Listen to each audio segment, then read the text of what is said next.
welcome to Laratang. Hari ini kita akan membahas tentang sejarah kerajaan Islam yang ada di Nusantara kita, khususnya kerajaan Gua Talo yang ada di Sulawesi. Hari ini kita kedatangan tamu spesial untuk mengulas gimana sih kerajaan Gua Talo bisa menjadi kerajaan Islam. Ini dia.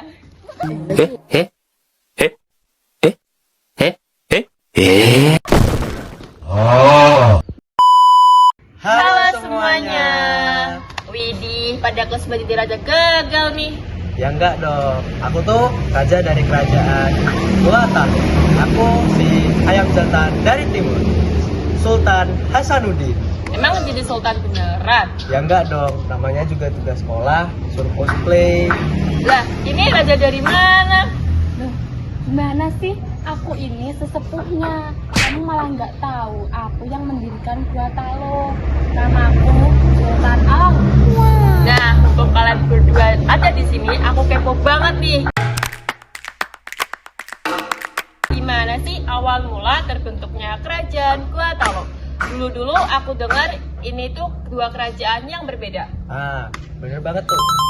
Kerajaan Gua Talo tuh sebenarnya itu dibagi jadi dua. Yang satu namanya Gua, yang satu namanya Talo. Kok bisa terpecah itu? Gara-gara perang saudara konflik pada abad ke-15, lebih tepatnya pada tahun 1565. Tapi setelah itu mereka menjadi menjadi bersatu lagi jadi kerajaan Gua Talo. Oh, jadi kerajaan Gua Talo itu dulunya dua kerajaan yang berbeda lalu bersatu ya? Terus gimana ceritanya kerajaan Gua Talo bisa menjadi kerajaan besar di Indonesia bagian timur?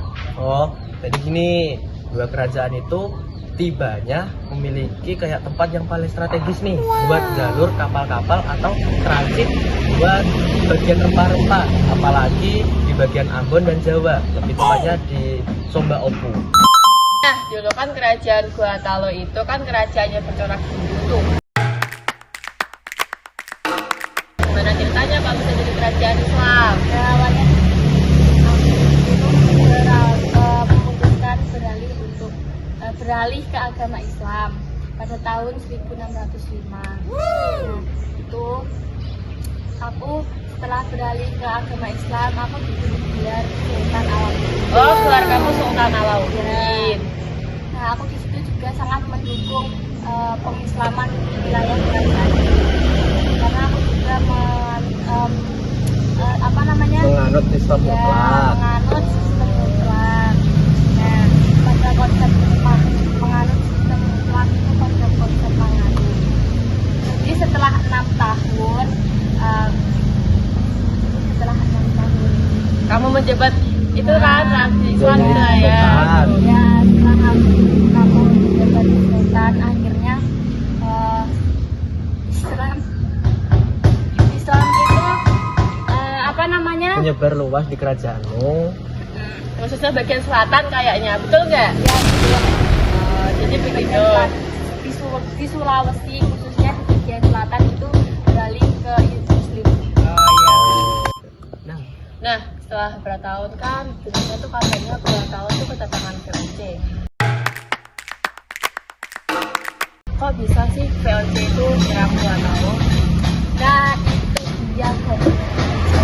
Awalnya tuh VOC tuh kayak nggak suka gitu loh, kayak nggak tertarik ada kerajaan Gua Talo. Tapi VOC dapat kabar, ya kayak pesan itu. Tapi VOC itu nggak lama dapat kabar bahwa itu tuh sangat penting untuk transit, khususnya bagian rempah-rempah di Maluku. Lebih tepatnya di Kepulauan Somba Opu. Ya, begitu. Terus itu VOC berusaha memblokir jalannya, tapi sayangnya gagal. Ya, di tahun 1630. Betul. Baik. Nah, terus apa sih kontribusi kamu hingga VOC memberikan julukan ayam jantan dari timur? Nah, kenapa sih kok aku bisa dikasih julukan si ayam jantan dari timur? Kalau di kerajaan-kerajaan lain tuh mereka yang serang, terus mereka yang kalah.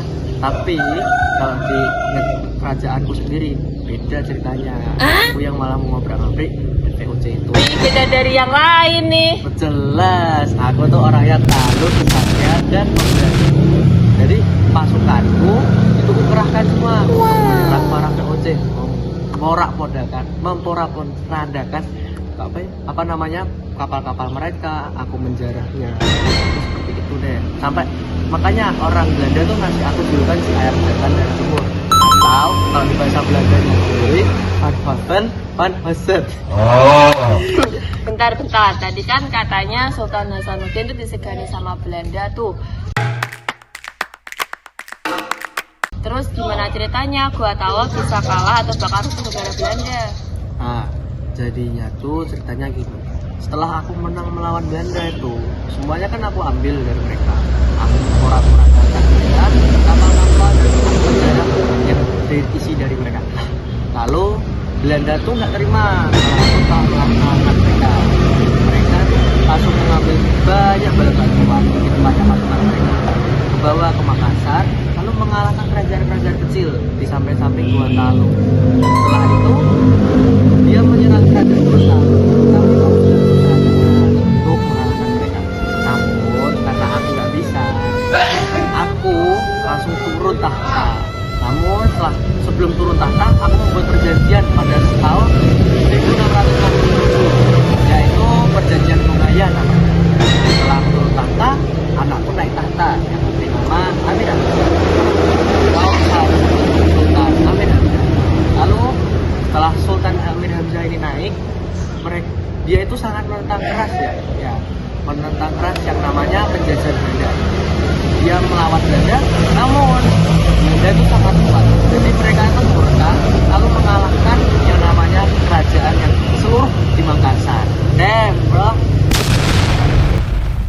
Jadi gitu guys, kita sudah membahas mulai dari sebab-sebab awal mula terbentuknya kerajaan Gua Talo, mulai dari provokasi rakyat, perang Makassar, hingga runtuhnya kerajaan Gua Talo.